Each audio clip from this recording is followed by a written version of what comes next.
Welcome to Accelerator pedals. In this video, I'm going to show you how to easily test the 94 through 2000 Chevy 1500, 2500, and 3500 diesel truck accelerator pedal sensor.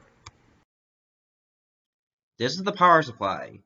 It takes 3 AA batteries. Line them up like this. Use some copper wires at the edges and attach the positive and negative wires at the ends. Verify that you will have about 4.5 volts coming out. That is close enough for testing to the 5-volt system in your car.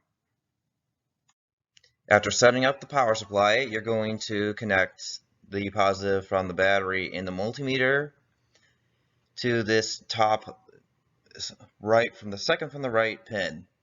Then the negative from the battery to the top right pin. Then the negative from the multimeter to the bottom left pin.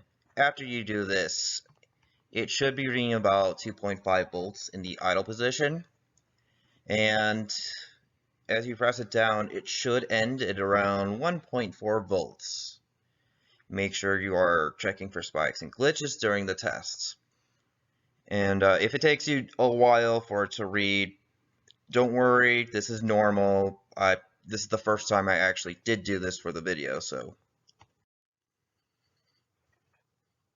For the second potentiometer here, you're going to connect the negative from the battery to the second from the bottom left pin, and the negative from the multimeter to the second from the right bottom pin. And the positive from both the multimeter and the battery will connect up to the middle pin, just like this.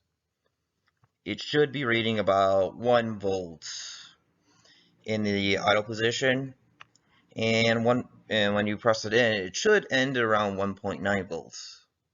And remember to check for spikes and glitches during the test. For the third potentiometer, and yes, there is a third potentiometer for this, you connect the positive from the battery and the multimeter to this top left pin. Then you connect the negative from the multimeter to this bottom right pin, and the negative from the battery to the second from the top left pin. After you do this, it should be reading about 1.4 volts in the idle position. And then as you press it in, it should stop around 2.0 volts. Again, remember to check for spikes and glitches during the tests. So, as you can see here, I am pressing down on it, and I at least am showing that it's what it's supposed to look like. And you can see that it's basically pretty good. There's no problems in this example. And yeah.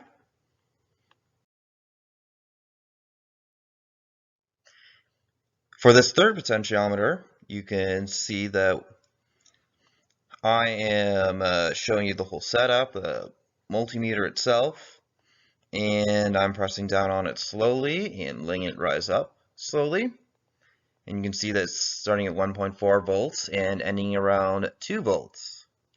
If you're having a little bit of trouble with your pedal and it's not reading the same way that it does, I recommend that you go to our website, and you'll find a link to our website down below, where you can find the part that you're looking for, and we can actually send it out to you directly.